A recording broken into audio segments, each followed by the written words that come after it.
Hello, my name is Cheryl Meyer, otherwise known as Cheryl M. Health Muse, and I am a health coach. I want to welcome you to my podcast, It Feels Good to Feel Good, Future-Proof Your Health. This is a weekly show that will share lifestyle changes that you can make to support your health yourself. Why do I want to share this information with you? 7 years ago, after being a business owner for 20 years, I woke up one morning in horrific pain where every bone and every joint in my body hurt. I went to the doctor. She ran lots of tests, and then she ran some more, and then she ran some more, and finally she called me and announced she was going to give me steroids, but there was absolutely nothing wrong with me and I should seek therapy. I knew something was wrong. I hurt. So she told me I would be on steroids for the rest of my life, and I refused that I was going to have a life of pain and pills. So why was I going to take steroids if there was nothing wrong with me?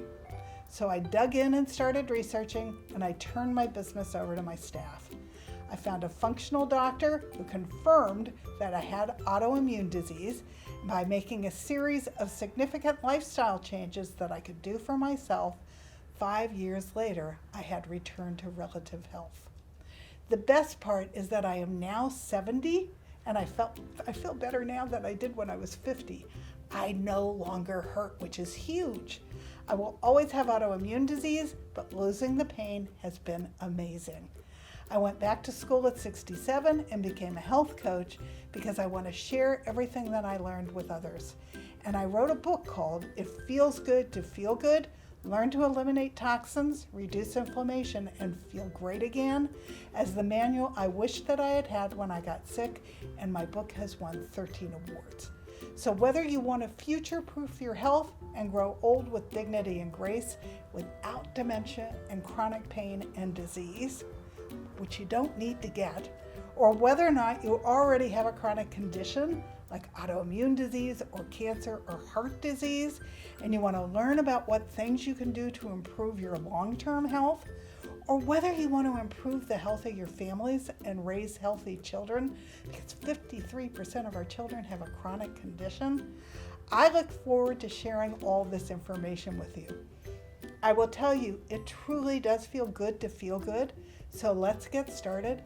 I look forward to having you join me here every week, and I want to give you hope that if you have chronic pain or chronic disease, you can make changes that will improve your health. And if you don't want to go there, you're going to be fine if you listen to the show and put these things into work. I want to give you information so that you can grow old and have a better tomorrow. So thank you for joining me. Let's get started.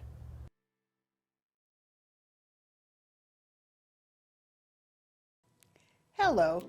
Welcome to another edition of It Feels Good to Feel Good, Future-Proof Your Health. We've been talking for the last 2 weeks about depression and about being under a cloud and in a dark mood. And I think that it's even more appropriate with everything that's going on in the world at the moment. So I have more information, and I probably have enough for a 4th week. But today we're going to focus on hormones, vitamins, and minerals that can make an enormous difference in your mood. And I just want to make a comment that I posted last week on my Facebook pages that I'm working on a special on depression. And I got one of the largest responses I have ever gotten from a post. Although I know that being depressed is a problem, I had no idea that so many people who follow me, who are mostly health coaches and people involved in health, that they would get so excited to listen to this information. So I think it's really timely. I think it's really important. I think there's a lot of information in this that you will never hear anywhere else because I pulled it all together from a variety of sources. And I'm going to start today with an excerpt from an email that I got this morning from one of the doctors that I follow, because it is about mushrooms and how they can influence mood and depression. So this is all good stuff. And so I want you to know all about this. Okay? There was a new study that just came out using data collected from more than 24,000 Americans. Now, usually studies done on food are done at a much smaller control group, so we don't get as decisive the study following that we would get if we had huge money like big agriculture or big food or one of those. But then they don't necessarily give you the true statistics.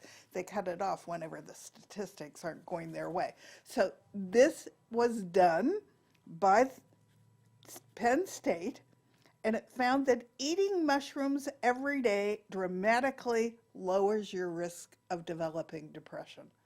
Now, since I know there's a whole lot of people out there who are struggling with a dark mood, I'm going to go through the whole email that I got this morning because it's great news, and I think that you will find some of this particularly valuable.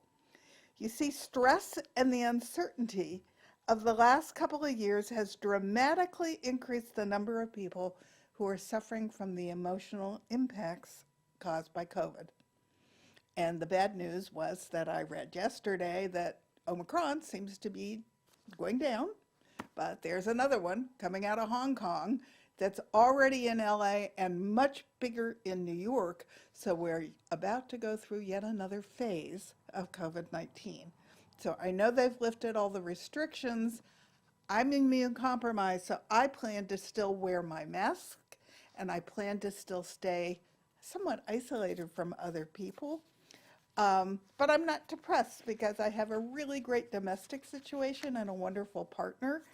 So if you're finding that you're depressed, being isolated because of all this craziness from this crazy virus, find a place where you can join, where you can have a community, because just having people who love you will be enormously valuable to raise your mood. I have a private Facebook group. I invite you all to come join my private Facebook group. It's called Feeling Good, Living Low Toxin. I started it right at the beginning of the epidemic, and I talk all things health. But the thing I love most about my private group is that it's a group of people, mostly women, but a few men as well, who are very supportive of each other.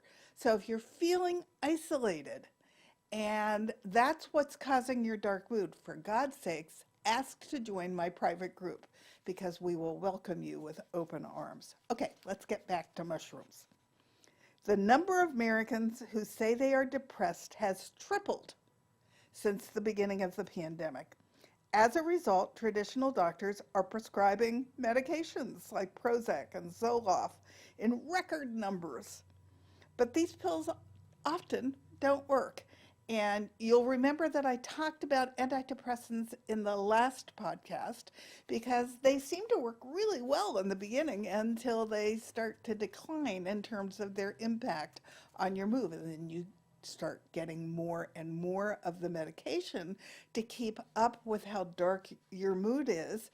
And most psychiatrists and psychologists are not into the impacts of food on your body. And this is a brand new emerging area, so it won't hurt you if you try any of the things that I'm talking about, but it just might make an enormous difference to how you're feeling. So those are the things we're going to talk about today in terms of minerals and how to get your hormones working so that all those feel-good hormones that we have start to knock your dark mood out. Traditional doctors say that half of the patients taking a big pharma antidepressant still suffer from symptoms of depression. And then there are the side effects connected with these incredibly powerful pills. You know, pharmaceuticals are great, but there is no magic pill. They giveth and they taketh away. Whatever pill you're taking is mitigating some kind of a symptom in your body. It's not solving it, it's not curing it, it's mitigating it, and it's causing something else on the flip side. And if you don't believe me, next time a pharmaceutical ad comes on television, I want you to listen to it really carefully because they'll tell you all the great things it can do. And then at the bottom, now somebody will say in lightning speed, they will read off all the things that can happen to you from taking that pill. So when somebody who I'm working with is put on a medication that their doctor wants them to be on, by all means, I want them to follow their doctor's orders. I am not a healthcare practitioner, I am a health coach. So I work with people on lifestyle changes. However, if you're going to go on a medication, start asking your doctor questions and start doing your own research.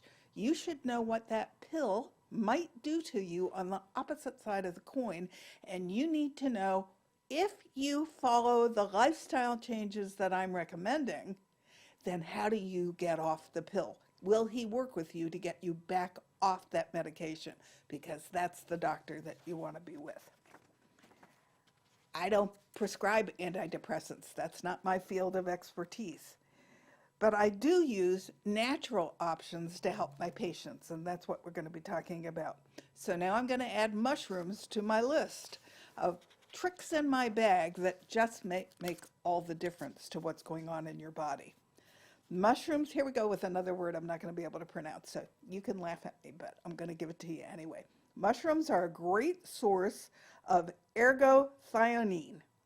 This amino acid acts as an antioxidant in your body because ergothioneine, probably mispronouncing that, can pass through your blood-brain barrier and protect your brain against inflammation and oxidative stress. The blood-brain barrier is really interesting. One of the reasons that I love taking using essential oil that has frankincense in it is because it's one of the few essential oils that can go through the blood-brain barrier. So it's important that mushrooms have this very special thing in it that is an amino acid that can do that as well. And so that's why this is such a strong piece of information. The latest research shows that both oxidative stress and inflammation play a key role in the development of depression.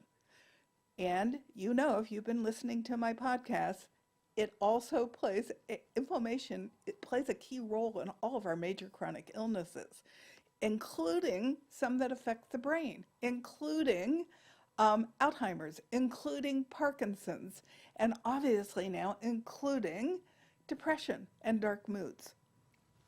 It also is how I got autoimmune disease. It's also behind heart disease. It's also behind cancer. So learning how to control the inflammation in your body is a biggie in terms of you taking care of your future health, which is really what we've been talking about in all these shows. Your body cannot make this ergothioneine on its own, so you've got to get it from food, and no food contains more of it than mushrooms. Who knew? I love mushrooms. I hope you do too. 1 serving of mushrooms, 1 cup raw or 1/2 cup cooked, contains up to 5 milligrams of ergothioneine. I recommend eating porcini, king oyster, maitake, oyster, or shiitake mushrooms daily. Now, where would you get all those special mushrooms? I can get them at my farmer's market.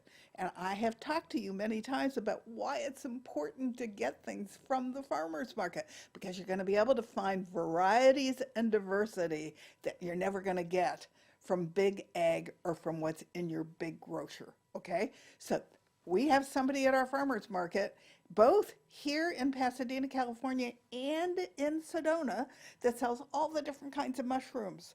So take advantage of them because they just might do the trick to raise your mood. Earlier research from Penn State researchers found that eating just 5 mushrooms a day is enough to prevent depression. 5. Pretty amazing stuff. But mushrooms might help protect you from depression in another important way. They are very high in vitamin D. And we're going to talk, when I'm done with talking about mushrooms, we're going to go right into magnesium and why it needs to be married to vitamin D and why that's so important for your body, period, but also for your moods. If you're a regular reader, you know that vitamin D helps beat depression because it boosts the production of feel-good neurotransmitters that create the serotonin. Now, they used to think all your serotonin was created in your brain. They now know that the majority of your serotonin comes from the lining of your gut, that one cell thick lining that you want to keep healthy, because if it gets leaky, then that also promotes inflammation. So this actually promotes the feel-good neurotransmitter serotonin, and in fact, vitamin D boosts serotonin up to 30 times. Wowzy. Unfortunately, more than 90% of Americans do not get enough vitamin D.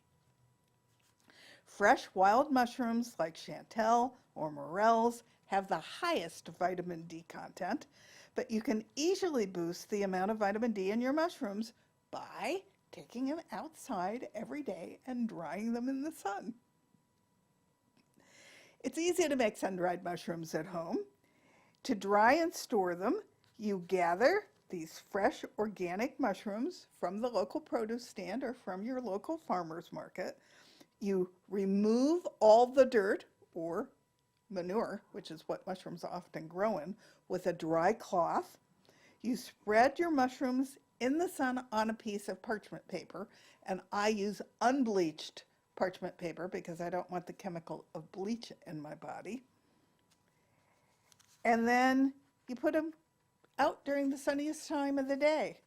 You bring them in at night when the sun goes down because you don't want them to gather moisture and they'll be thirsty after being in the sun all day. And then you repeat the drying process again the next day. But don't dry your mushrooms any more than 2 days in a row. Overexposure to UV rays can cause levels of vitamin D to drop. So 2 days on unbleached parchment paper outside under direct sun should do the trick to dry your mushrooms. Store your thoroughly dried mushrooms in a dark glass container. Add a spoonful of rice so that the mushrooms stay dry, and then seal it up. Now, we own a set of glass bowls with silicone snap lids. They would be perfect, except they're not dark, but they would, I could put a piece of dark paper around them when I do this so that it keeps them nice and dry. And the top clicks on pretty good so that a lot of moisture won't get in there with them. The mushrooms are good for at least a year, and then you can eat a few mushrooms to get a good start on the vitamin D that you need for the day.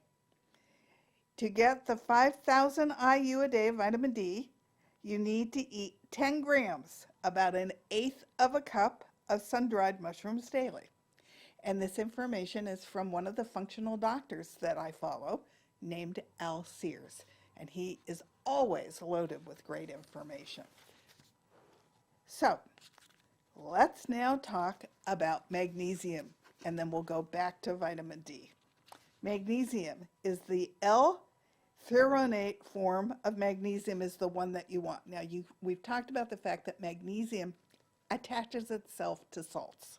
And so there's a whole lot of different kinds of magnesiums. So you want the L-threonate, Threonate form of magnesium because it is the most brain-friendly of all of the salts with magnesium. If you want to read more, then read How Your Brain Loves Magnesium, L-threonate. Replenishing magnesium could be an easy solution for depression or for migraines if you're suffering from those without you having to do anything else. But except when you take magnesium, you need vitamin D because they got to be married in order to work properly in your body. So you want good vitamin D in your body? There's new evidence that our bodies cannot metabolize vitamin D effectively without sufficient amounts of magnesium. This means vitamin D remains stored and inactive for at least 50% of Americans. And oh my goodness, is it important? So please make sure that you are taking both because Americans are particularly deficient in these two minerals and substances. The problem with vitamin D supplements is it can increase a person's calcium and phosphate levels while they remain vitamin D deficient. Now, one of the things we talked about in my sleep podcast is if you're having any problems sleeping, when you get up in the morning, go outside for 5 minutes in the morning because that will reset your circadian rhythm and also give you your first boost of vitamin D in the day. Taking vitamin D supplements without realizing how it gets metabolized is not useful and may not be safe. It's estimated that more than half of the population is consuming a magnesium deficient diet. I just said we are all deficient in magnesium. When you go to your doctor next time, ask them to check your vitamin D and your magnesium levels. My functional doctor checks it every single time I go to visit her because I have a hard time holding on. I'm doing fine with my vitamin D, but I'm having a hard time holding on to my magnesium. So we check it because it is that important.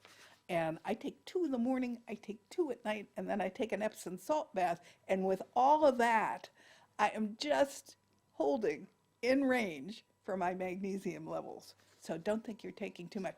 If you take too much magnesium, do you know what happens to you?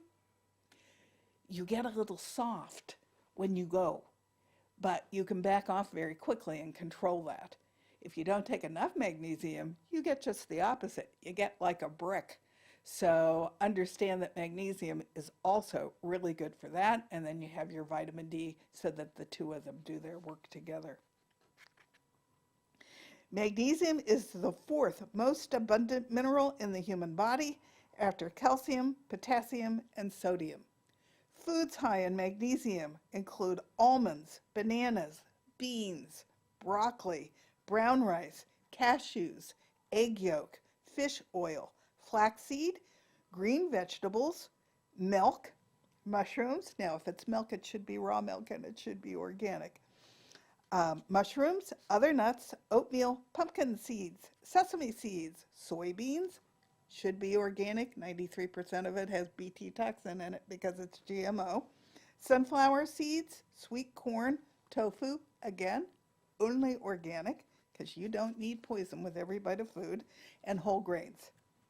Low magnesium intakes are linked to greater risks for accelerated aging, diabetes, metabolic syndrome, chronic inflammation, hypertension, cardiovascular disease, sudden cardiac death, your bones, migraine, headaches, asthma, and other chronic conditions. Okay, so that's why you need magnesium. And when you marry magnesium with vitamin D, then your moods lighten up. And we'll explain why here.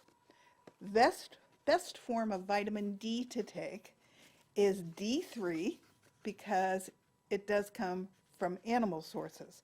The D2, which they put synthetically into milk, is much harder for your body to process. I had somebody in my city's Facebook group go berserk over that she couldn't afford to buy the D3.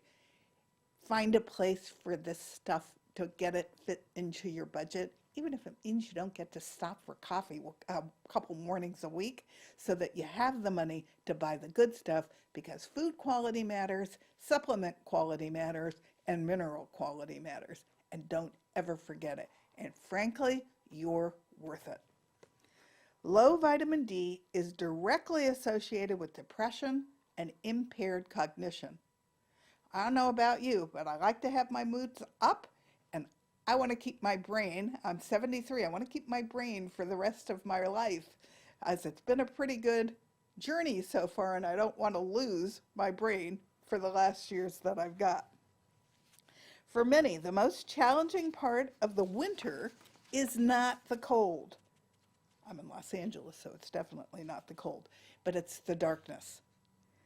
Think of it as a casual, involuntary form of hibernation. And so when you have no sun, it's hard to get your vitamin D because that's where we get it from. These are the other benefits of vitamin D. It reduces inflammation, it reduces autoimmunity, it improves brain function, It reduces cancer cell growth. It improves your immunity. It enhances your mood and your sleep. It reduces your risk of heart disease. Vitamin D is essential. And the other great place to get it, if you're not getting enough from the sun, is from salmon, wild mackerel, wild sardines, and then, of course, sunshine. Iron, which helps your body carry oxygen to cells, plays a part in many of the immune system processes. It comes from both animal foods and plant foods, such as kale and other greens. So you want to marry magnesium to vitamin D, and then you want to make sure that you get some iron, whether it's from animal or from plant foods, so that together they can create their magic in your body. This is what most people don't know about vitamin D. The skin, the liver, the parathyroid, and the kidneys are all part of the body's vitamin D production.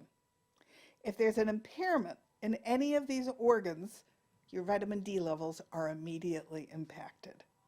Vitamin D is important for maintaining calcium in the body, perhaps even more than ensuring adequate dietary calcium. So you need to make sure that vitamin D is in your body at an adequate level so that you keep your calcium up, because it's much harder to get enough calcium from natural foods and other sources. And just an aside, I'm probably doing too many asides for you to follow my train of thought here, but as an aside, you're not getting much calcium from milk. Milk does a body good. Well, what happens is they've discovered that if you're drinking a lot of milk, it's actually doing your body some harm when it comes to calcium, because it goes to your bones, but then your body, milk is acidic. And so your kidneys want to protect themselves, so they start grabbing the calcium that is just landed into your bones, making your bones more brittle because your kidneys sort of control the stick to take the calcium away from your bones to protect itself. Body's a very interesting machine. So it's much better if you get your calcium from plants and from fruits. And you can Google that and find which ones have the most calcium in fruits. I also have it on my Cheryl Meyer page in Facebook. Vitamin D supplementation may be enhanced with some additional support, such as with vitamin K and then with calcium, both of which I recommend you try to get from natural food sources. Magnesium is required to activate the vitamin D. So a whole lot of things are going to make that vitamin D work or not work. And high levels of vitamin A might actually compromise your vitamin D levels. You get vitamin A from all of those red vegetables like sweet potatoes and carrots. So it's another good reason to monitor it every time you go to the doctor, because you want to make sure that you're keeping your vitamin D levels up. But you still need your vitamin A. It's really good for eyesight and other things in your body. Vegans, go ahead and use vitamin D2. It's more important that you take a D2 than not taking any D at all. I have one vegan in my group, and it's the one place where she does use an animal D3, because she did go back and do the reading and recognized she has osteoporosis, that she really needed vitamin D3, so she's using that from an animal source so that she gets adequate levels.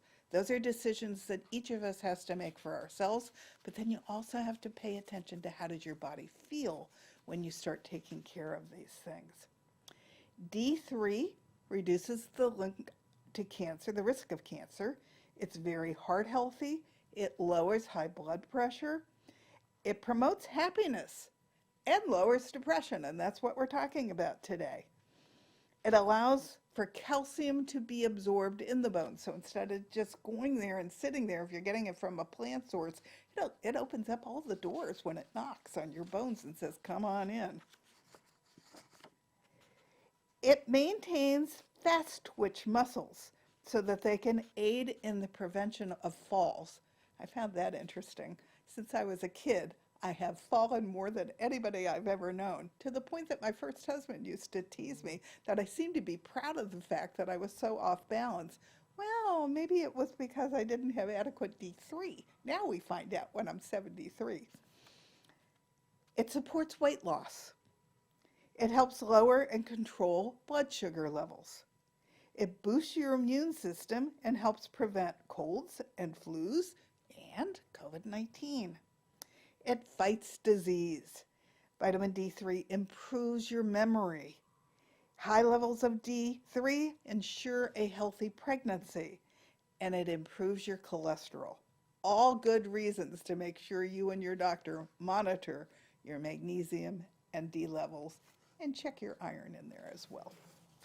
If you're on a medication, don't just stop taking it, but you do need to research all your medications and see what the downside or the opposite side of the pill is. I was taking metformin. I had no idea that that was one of the reasons why I was low in magnesium, because metformin was robbing my body of its magnesium, which was one reason I was having such a hard time keeping my magnesium levels up to snuff. So there's a great book called Drug Muggers. You should own a copy, and you can do research in there and know what the pills are doing to you, whether they're big farm pills or they're over-the-counter pills. And you need to be aware of that because you need to protect yourself. And let's say, hey, you want to get off of a medication like Prozac, then you want to work with your doctor to get a gradual declining dosage schedule. And talk to him about what vitamins you should be increasing while you're decreasing a drug. That's fair. Foods like lectin, vitamin C, niacin, and cashews all improve your mood. And then there's something that I listened to a whole seminar about depression. And the doctor who was giving the lecture has written a book about depression with another medical doctor, and they strongly recommend niacin. Niacin is one of the B vitamins, and I don't like taking niacin because it makes me flush and very uncomfortable. It makes my skin itchy. I get bright red. Well, there is a new niacin that's a no-flush niacin, and so if you take that, it might significantly improve your mood. That's what they were talking about. Dr. Saul was talking about the fact that although there are no magic bullets, and there are side effects to some drugs for depression, if you take the niacin, then you might be in really good shape to improve your mood. And take a couple of handfuls of cashews a day, and you're going to feel better. Now, since I started doing this research, I also read a post by Dr. Amen, who's the functional brain guy, who takes all the pictures of the brains of the football players that have been bounced around on the field. He loves walnuts, which also are loaded with tryptophan and things that will raise moods and improve all of your feel-good hormones. And he made a joke that he loves walnuts because they look like a brain, and they do. So eat cashews, eat walnuts. They will both do you a world of good in terms of turning on your feel-good hormones. Eat the dark meat of chicken or turkey. And that means eating the cheaper part of the bird, and chicken thighs, which is always the cheapest part of the chicken, is very high in tryptophan. And you know that turkey's high in tryptophan. Has anybody eaten a big turkey dinner at Thanksgiving and then wanted to go take a nap? That's the tryptophan. But it's also really good for working on your hormones. And I'll go through all of your feel-good hormones that this will turn back on again. So one of the problems with drugs for depression is they only work for a while. I commented on that earlier. Typically, if someone's depressed and you put them on Prozac, and then you put them on one of the other SSRI drugs, they feel better for a while. But as the weeks go by, or the months go by, or definitely as the years go by, incidences of suicide or satisfaction with the drugs go down. So you control what you put into your mouth. So start making these dietary changes immediately, because I don't want that to happen to you, and I want your mood to be. You deserve to be happy, and so this will help you go there. you want to eliminate the side effects, which do go up the longer as the prescription goes up. Gradually, the person taking more of the drug for the same or even reduced benefit, and the more drugs you take, the more side effects that you have. Dr. Saul and Dr. Hoffer, who is his partner in writing the book on depression, put it well that this is the theme for the vitamin cure for depression, which is the name of their book. So look it up and read. Own your own health. Put your hands on everything you can learn, because you deserve to not be depressed and to live a good and a positive life. Okay, let's talk about the hormones that impact your mood, which these minerals and vitamin D and magnesium and iron impact directly. The hormones that impact your mood are serotonin, GABA, dopamine, endorphins, testosterone and estrogen, and then of course your vitamin D, which is put into the hormone category because it has such a strong impact on your body. Progesterone also acts as a natural antidepressant. It enhances mood and it relieves anxiety. It has a calming effect on the brain. It actually stimulates the GABA receptors, which are the feel-good, calming neurotransmitters. Anxiety can surface when your progesterone levels are low.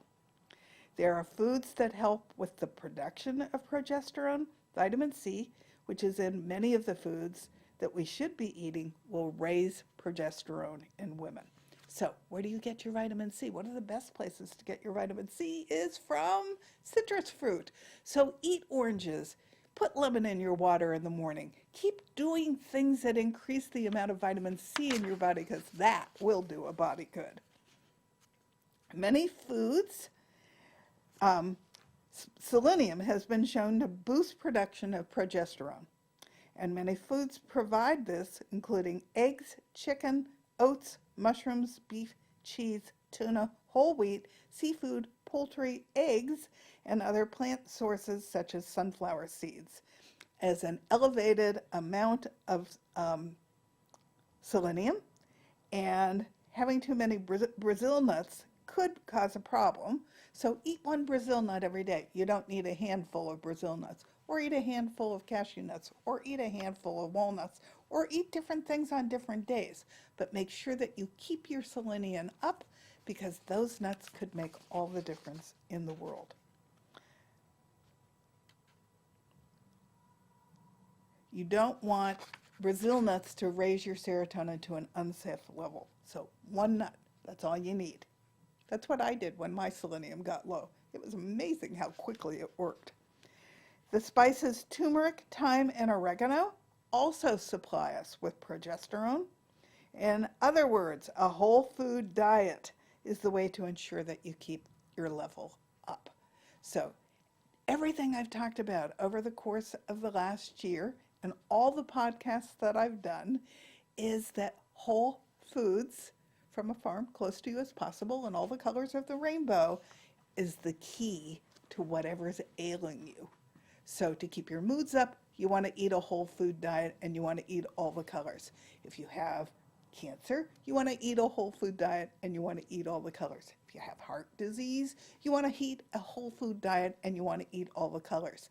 Stop eating the standard American diet, which is chemicals and sugar and crap. Carbonated, refined, artificial, and processed. Take care of your body and eat real food. And it's a big advantage if you can go to the farmer, you can get it from a farmer's market, because the sooner you eat it to when it's picked, the more gifts it has for your body. Out of balance hormones like insulin and cortisol can also be impacted and can also create depression. So all these hormones, and I've just listed off almost a dozen, I think, they're all important for you to keep your mood up. And then there's always the thyroid. If your thyroid is either headed toward Graves' disease or Hashimoto's, then you have problems with controlling your hormones as well. So get your thyroid checked. If your thyroid hormone drops too low, you get depressed. There is a book by Susie Cohen, who also wrote Drug Muggers. I love her. She is a pharmacist who has run the syndicated column Ask Your Pharmacist for years, which is where I found her, but she has also been trained in functional medicine, which means she will always look for the holistic solution before she recommends the pill to you, because the holistic solution generally doesn't have the downside, and so that's where she wants you to go first. So read her book on thyroid. You may need to be supported by adaptogenic herbs, a healthy diet, relaxation, and stress reducers. And you know that my favorite thing for stress is Dr. Andrew Weil's 478 breathing exercise. So look it up on Google if you haven't done that already. Hyperthyroidism and hypoadrenia are things that she'll explain in the thyroid book. Now, when my conventional doctor, my allopathic doctor, checked my thyroid, she only checked it from here to here. No problem. I was perfectly in range. By the time I got to my functional doctor, she didn't check that. She checked my thyroid from here down to my adrenals. And guess what? That's where I was broken. So buy Susie Cohen's book and read what kind of tests you need to be taking so that you know where you're broken if your thyroid's not working properly. And that can make all the difference in the world in terms of how you feel and what your weight is. So make sure you have a healthy working thyroid. Testing and treatment is the key to your happiness. Do not take thyroid medication until your adrenals are strong and healthy. So start with your adrenals and then work on your thyroid, because you don't want to do it the other way around, because your adrenals won't be able to support you. And you can do it all with healthy diet. Depression and thyroid function. Approximately 10 to 15% of patients with depression have a thyroid hormone deficiency. So getting the correct testing for your thyroid must include the following, and we'll put this on a slide and splice it right in above where I'm talking. TSH, FT4, FT3, reverse T3, antithyroglobulin antibodies, which is anti-TG, and antithyroid peroxidase antibodies, anti-TPO. We'll put that all on a slide so that you have it, so that you can challenge your doctor that that's what you want to have tested. Own your own health. He might push back in the beginning, but guess what? He doesn't live in your body, so he doesn't get to determine it. And if he won't listen to you, find another doctor. Anything less than this is simply unacceptable. It's well documented that the evaluation of only TSH, which is what my allopathic doctor did, is inadequate as a means of testing your thyroid. If you've been told by your physician that your thyroid is fine and they have not done all the tests I just listed, then go to another doctor who will test you for the rest of it. Getting my thyroid imbalance made a huge difference in my energy level, my happiness, and how I felt, and was another big step back to a no-pain life with my autoimmune disease. Your doctor just simply might not have all the facts. There's been a lot of research done in the last couple of years, and it takes sometimes 16 years before information that appears in a specific journal to trickle all the way down to your allopathic doctor. And his main source of information is his pharmaceutical rep. So you need to own your body, and you need to find a doctor who understands what it is that you're trying to accomplish. If you are out of whack with your depression and your adrenal function, you also have been linked to disruptions in the body's stress center. So if you're feeling very stressed, if you get all of this in balance, you'll help yourself get your stress back under balance.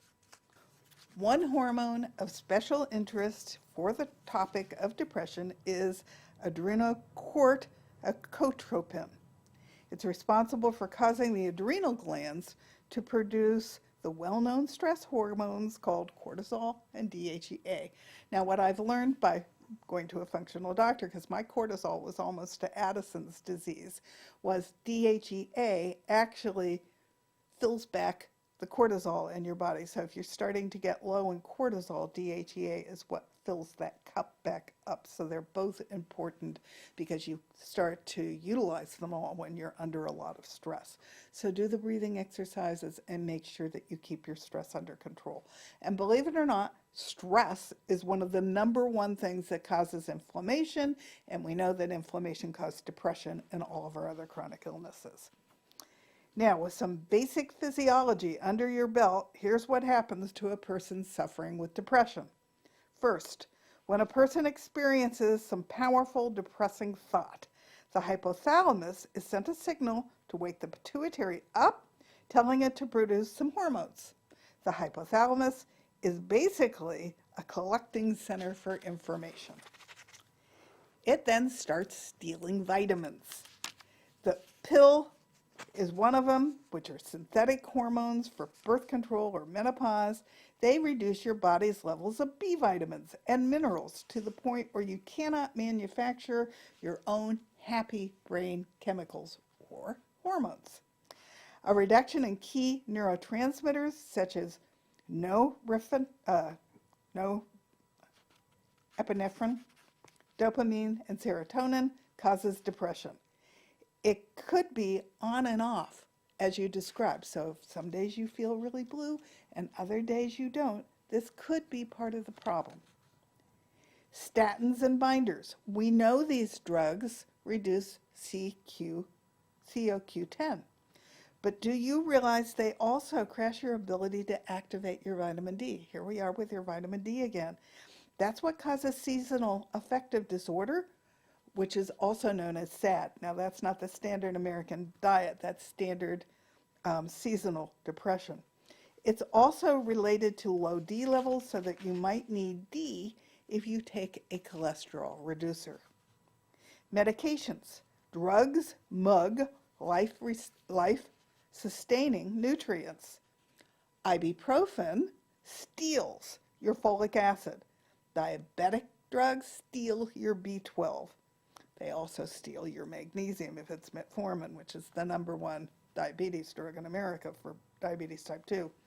So read Drug Muggers for more drug-induced nutrient depletions.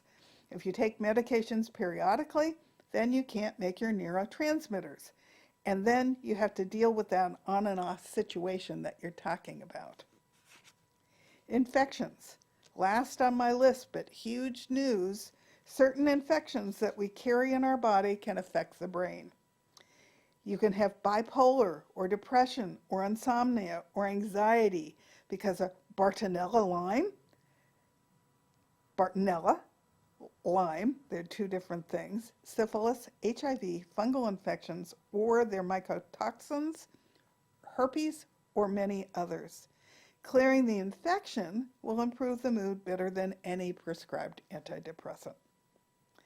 Now, Susie Cohen recommends a supplement that I want you to run it past your doctor before you take it to make sure that it's not going to interact with anything else that you're taking. But they've seen pretty terrific responses from this, and it was also talked about by the two doctors who were recommending that you eat cashew nuts every day because it's important, and it's called Deproloft. Deproloft. It's a combination product made by Thorne Research, and I love Thorne Research. They make quality supplements. They do not use magnesium stearate in their products, which is an inert ingredient that some people are sensitive to, so it's good to go. The ingredients include many that I've mentioned above, but also has St. John's wort and rhodiola. Now, St. John's wort is one of those things that sometimes interacts with other things that you're taking. So that's one that I want you to research, and I want you to talk to your doctor about to make sure that you're not going to cause trouble by taking this supplement without knowing what it's going to do to other things in your body. Rhodiola, however, is a flower. I take it on mornings when I wake up with fatigue, and it's like a miracle drop, and it's made from flowers, and it's Ayurvedic.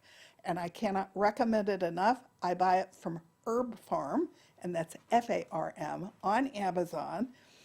You can buy a little bottle first and see how it works, and then it comes in a bigger bottle. And I do one big push of the vial into a glass of water, and I drink it, and then a couple of days, and I'm back in balance, and my fatigue is gone when I get up in the morning. When I start waking up more tired than when I went to bed at night, I know I have a problem, and that's when I go to the rhodiola. These things also can ease depression if it's the result of any of the following problems. Low thyroid, because it contains iodine and triosine. B vitamin deficiency, or genetic defects that don't activate your B vitamins.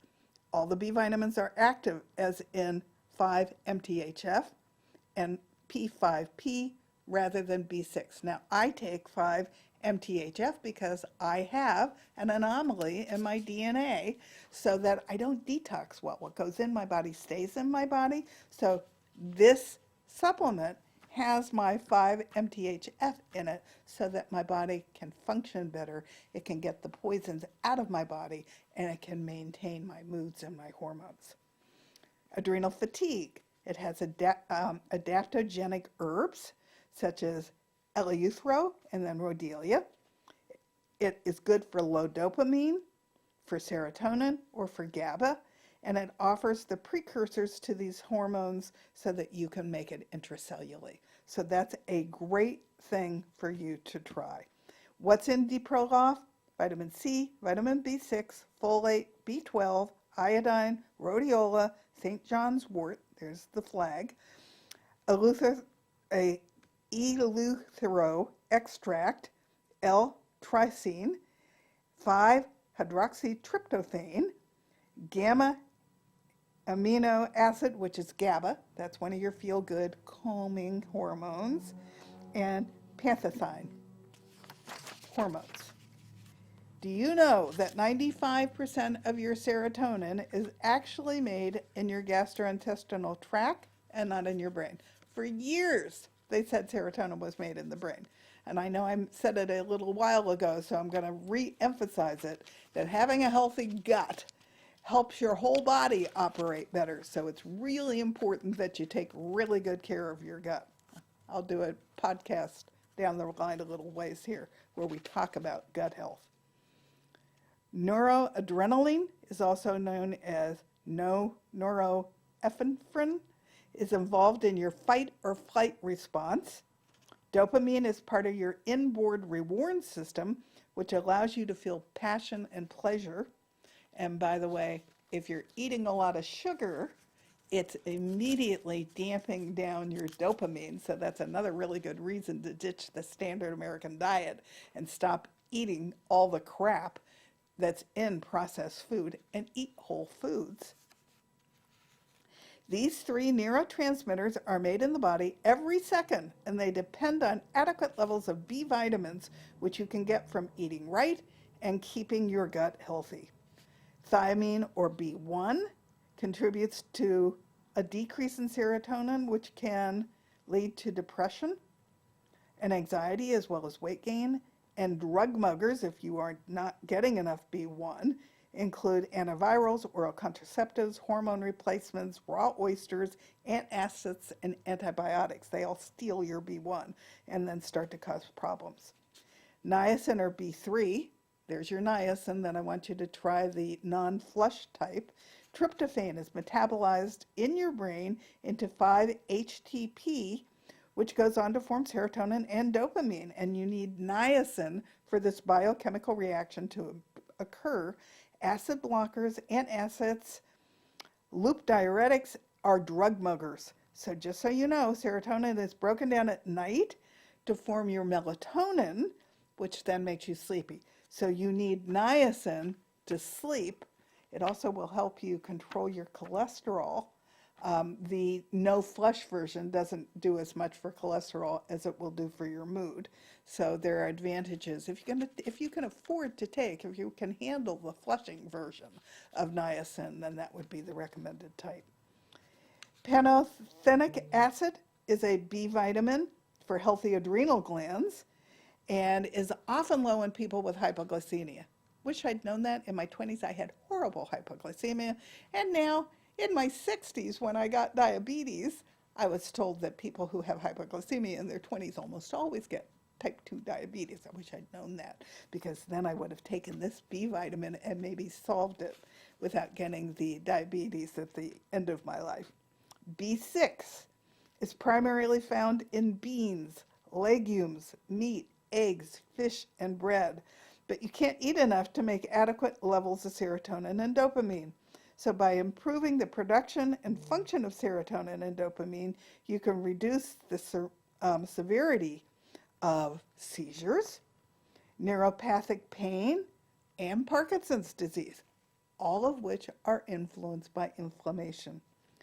Drug muggers are corticosteroids, oral contraceptives, loop diuretics, and antibiotics. Again, those drugs impact how much vitamin B6 you have available in your body. Folate. Now, that's the one I have to be really careful of since I have MTHFR. It's B9. It is not folic acid. You will see folic acid on lots of supplements. That is a synthetic version of B9, and what you need is folate. That's the kind that your body can use. So don't let them sell you an inferior product that won't do what you're looking for in your body. Up to 70% of depressed people have a genetic personality and have MTHFR, which is what I was just talking about. Now, fortunately, I don't struggle with depression, but if you have MTHFR, and I have it both from my mother and my father in my genes, then you might be more geared towards depression. So by paying attention to all of this, you can overcome it by coming back into balance. And another aside, when you're out of balance is when you are diseased. So getting your body back in balance with all these things is super important. A diet rich in ultra-processed foods is linked with depression. An anti-inflammatory ancestral diet is associated with robust mental health. An ancestral diet is nutrient dense, making it a great option for ensuring that you get all the nutrients which are beneficial for your mental health. So you want to make sure you're eating the rainbow from a farm as close to you as possible, as close to when it was picked, and you want to be eating it organic because that's when you get all those gorgeous phytonutrients and vitamins and minerals that we talked about in the essential elements of health. And so if you haven't watched that podcast, go back and take a look at it because it is loaded with great information. You need B6 and B12, zinc and copper, magnesium, omega-3 fatty acids. You really need omega-3 fatty acids. I've been working with a supplement company in Finland that showed me that even as much wild-caught fish as I eat and all of the vegetables that I eat, and my ratio is better than most of the people in the United States, I'm still nowhere near where I need to be. So I have started taking a omega-3 supplement that's very high quality. So make sure that you get all this checked so that you know where you are. The gut and vitamins A and D. There's a great article detailing the importance of getting the gut healthy and using it and getting it healthy because you're eating all of the right phytonutrients. These days, we are hearing so much about vitamin D, but as this article states, based on the research, A, which is retinol, and D are required for intestinal integrity. Deficiency of these vitamins leads to a reduced microbial diversity and increased presence of pathogenic organisms. So if you're only eating the SAD and you're only eating all that crap, then you have a bunch of very angry little organisms in your tummy. They're crowding out all the good guys. The good guys are happy and they're doing all kinds of good things for your body, but these bad guys are what's now going up your vagus nerve and giving signals to your brain, which is turning off all your feel-good hormones. So if you ever needed a reason to start eating real food and controlling what goes into your mouth because you cook, I just gave it to you. Both vitamin A and vitamin D are fat soluble, so toxicity could be an issue. Vitamin C is a water-soluble vitamin known for its antioxidant qualities, and it can quench free radicals in key areas of the body, such as the brain and neurons. Vitamin C has other functions that can influence a colorful mood. It's involved in the synthesis of neurotransmitters such as dopamine and serotonin. Dopamine is connected to all your reward centers and elicits feelings of pleasure and motivation, while serotonin actually directly impacts happiness. Vitamin C is also involved in the synthesis of your epinephrine, which impacts our ability to handle stress. In addition, its status in the body has been shown to be positively associated with a person's ability to perform focused work. So if you want to have maximum brain power, if you want your children to have maximum brain power, you need to make sure you have adequate vitamin C. Now, where do you get adequate vitamin C? You can get it from citrus fruits. There are several green vegetables that will provide you with vitamin C. You can get it from tomatoes. They're loaded with vitamin C. You need to look up all of the natural food sources for vitamin C. It won't take you more than a few seconds. It's easy to pull up a whole list of what you need to be eating because it will make a huge difference in your mood and your health in general. Insufficiency with vitamin C is more common than we might think. Oxidative stress increases as we age, and humans lack the enzyme to synthesize the vitamin C on our own. The fact that it means it's crucial to include vitamin C rich foods in the diet as a strategy for supporting vibrant moods and healthy aging. We often think of citrus fruits such as oranges as being the rich source of vitamin C. Other fruits are also loaded with vitamin C. I'm going to give you some of them, but still look up the whole list. Kiwi, strawberries, cantaloupe, red peppers, broccoli, cauliflower, Brussels sprouts, tomatoes, and potatoes. Vitamin C is delicate. It can be destroyed by heat, and do not boil vitamin C rich vegetables. Instead, lightly steam them, and that's how you get the maximum amount. Now, I was doing some research right before I came to do this podcast, and I was learning how quickly things that are picked on the farm begin to lose their goodies. And the recommendation was that you only buy broccoli or cauliflower as a head, because the minute you break it into its little florets, you've lost a major portion of its antioxidants. So you want to break it, you want to steam it, and you want to eat it. You don't want to buy it in all those little pieces that's in a plastic baggie. It's not that hard to do it. It will take you maybe an extra 15 or 20 seconds to break it off the head, but the benefit to your health is enormous because you're getting all those beautiful phytonutrients that your body needs to survive. They also made a big thing about not to boil cauliflower because cauliflower is loaded with goodies, but if you boil it instead of steaming it, you lose them all. So you don't want to lose them, you want to get them. That's why you're eating the vegetable. So make sure you take care of that. And we're going over a little bit, but I want to go over carotenoids because that's where you get your vitamin A, and then we'll stop until next time. They're pigments that give red, yellow, orange, and green foods their rich color. Like vitamin C, they have high antioxidant properties and can inhibit the transcription of pro-inflammatory cytokines. They're very high in vitamin A. So focus on incorporating red, yellow, orange, and green foods into your meals because that's where you're going to get these. Things like sweet potato, butternut squash, carrots, as well as dark green vegetables such as spinach, kale, collard greens, and broccoli.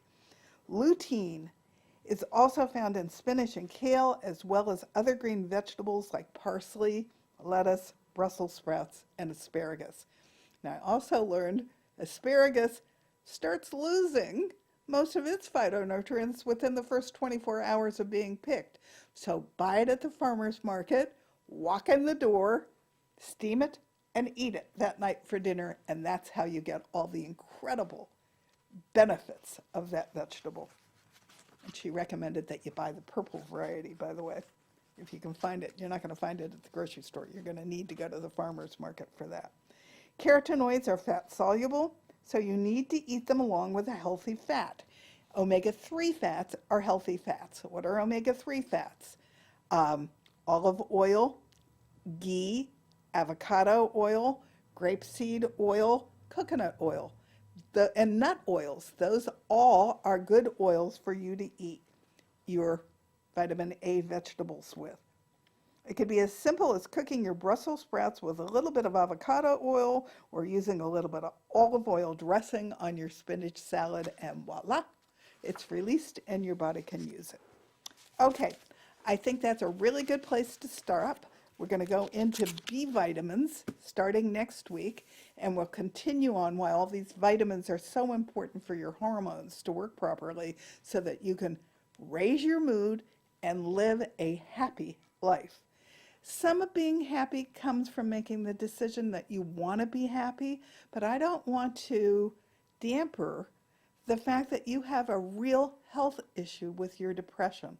So if you eat correctly, if you feed your body all these nutrients, that's your first giant step back to coming back to a healthy place and a healthy mood. And you'll remember, if you didn't watch my first podcast on depression, I am not saying that if you had some kind of trauma, you shouldn't seek therapy because it would do you a world of good, or that if you are under a cloud, that you shouldn't talk about it with your friends and your family. And I'm not saying that you shouldn't go find yourself a psychiatrist who might give you antidepressants so that you can start eating correctly and come out the other side of that cloud and start feeling good. So do the things that are necessary to feel great, and then start to change your lifestyle habits, because together you can beat this, and it's worth doing it, because depression's not a pretty place to be, and if you follow all this, you can raise your mood rather dramatically. So thank you for joining me today. I hope you learned a lot. Think hormones, because they are a crucial key to you getting back on track with your moods.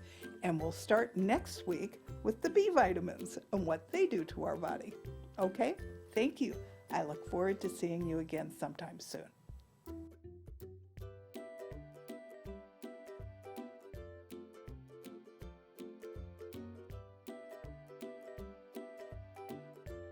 Hello. Could I see a show of hands if there's anybody out there like me who's tried to lose weight their whole life and not been successful? So you've tried all the different diets available. You've tried Weight Watcher. You've tried Jenny Craig. You've tried all the New York Times bestsellers. And the last time you did it, you started off great, just like all the other times.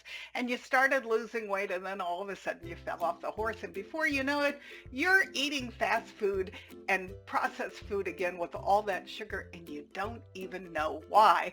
And in the end, you've gained more weight than where you started out. So you now are beating yourself up that you just don't have the willpower to win.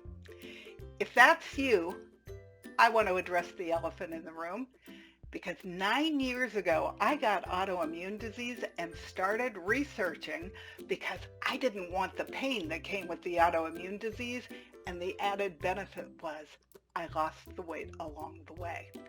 So let me tell you what happens. Big Food doesn't want you to win. They've rigged the system. They've put so many chemicals into fast food and processed food that they light up the brain like a pinball machine. It's the same part of the brain that goes off for cocaine and heroin, and you feel great when you eat that food, but it's not making you feel good, and you're starving your body for nutrition because it's loaded with empty calories, so you're getting fat eating that food, and it's not giving your body what you need.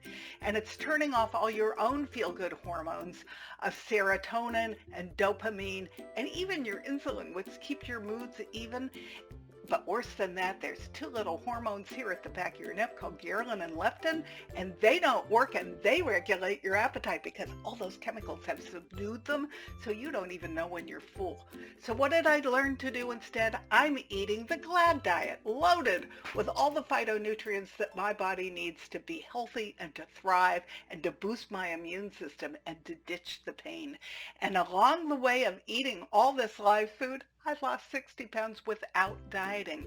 You see, I was starving my body for nutrition when I was eating the standard American diet, and now that I'm giving my body all those beautiful phytonutrients, it's not holding on to it anymore, so it's just dropping it automatically. So don't eat the standard American diet. I don't want you to get a standard American disease, and I certainly don't want you to die the standard American death. Instead, start eating the GLAD diet, because by eating all those beautiful phytonutrients, you will be healthier and you will live long and thrive. Thank you.